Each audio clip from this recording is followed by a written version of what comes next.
राधे राधे और नमः शिवाय। वेलकम शिवाय, आप सबका स्वागत है चैनल पर। Welcome back to my channel. जैसे कि आप सभी जानते हैं कि फाल्गुन मास में आने वाली कृष्ण पक्ष में शिवरात्रि यानी कि 26 फरवरी को मनाई जाएगी, जिसमें कि सभी जानते हैं कि एक अगर आप शिवरात्रि का व्रत करते हो कि जैसे कि हर एक वेद पुराण शास्त्र कहते हैं कि अगर हम एक शिवरात्रि का व्रत करते हैं और उसमें 4 पहर की पूजा करते हैं भगवान शिव की, तो ये मानो कि हमने साल के सब व्रत करने का हमें पुण्य मिल गया। इतनी बड़ी महिमा शिवरात्रि की मानी जाती है। तो अब ये बताते हैं कि शिवरात्रि में खास क्या है ऐसा जो इतनी बड़ी शिवरात्रि मानी जाती है। तो इस दिन कई चीज़ों के वो माने जाते हैं, जैसे कि रामनवमी को राम जी का जन्म हुआ था। तो ऐसे ही शिवरात्रि को भगवान शिव का लिंग प्रकट हुआ था, जिसमें समस्त शक्तियाँ विराजमान रहती हैं। तो इसलिए कल भगवान शिव का एक जन्मोत्सव भी मनाते हैं। दूसरा कहते हैं कि इनके यहाँ कल के दिन भगवान शिव की शादी भी हुई थी मैया पार्वती से, दूसरा ये भी मानते हैं। और जैसे कि सभी मानते हैं कि जो भगवान शिव की पूजा करते हैं वो भगवान विष्णु को अति प्रिय होता है। तो इसलिए भगवान शिव की कई तथ्यों से पूजा मानी जाती है। तो शिवरात्रि में अच्छे से भगवान शिव की आराधना करें, पूजा करें। 4 पहर की भी पूजा ना हो सके तो जितना हो सके, जितनी आपकी सामर्थ्य है, भगवान शिव को उतनी चीज़ों से पूजा करें। जैसे कि जल हो गया, दूध हो गया, दही हो गई और शहद हो गया। इन पंचम चीज़ों से भगवान का स्नान कराएं। अक्षत हो गए, जिसमें कि चावल हो गए, धतूरा हो गया, फूल हो गए, कनेर के फूल हो गए और भांग हो गई। सब चीज़ों से भगवान की अच्छे से पूजा करें जितना हो सके। तो जो सब चीज़ों का पूर्ण फल है वो है बिल्व पत्र, यानी कि भगवान के बिल्व पत्र से भी पूजा अवश्य करें। भगवान को कल के दिन यानी कि शिवरात्रि के दिन भगवान को बेलपत्र अवश्य चढ़ाएं।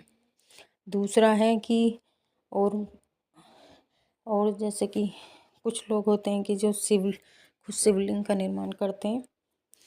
तो कल के दिन भगवान शिव का शिवलिंग बनाने का भी कहते हैं कि पार्थिव शिवलिंग बनाने से जो उसकी पूजा करते हैं, पहले बनाते हैं फिर उसकी पूजा करते हैं, तो उसका भी अनंत फल माना जाता है। तो इसलिए हो सके तो भगवान शिव की कल पार्थिव शिवलिंग बनाने का भी, निर्माण का भी आप कर सकते हो। और जो बना के पूजा करते हैं उसका अधिक गुना फल माना गया है।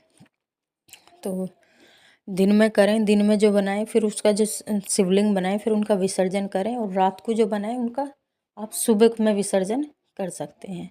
तो अच्छे से पहले शिवलिंग बनाएं भगवान का, उसको अच्छे से जैसे कि सभी कहते हैं कि कहीं ऐसे ज़्यादा घर में ना बना सको तो किसी भी पेड़ पौधे में बनाता हूँ, उसमें भी भगवान के शिवलिंग का आकार बना के और उसमें भी भगवान की अच्छे से पूजा कर सकते हैं।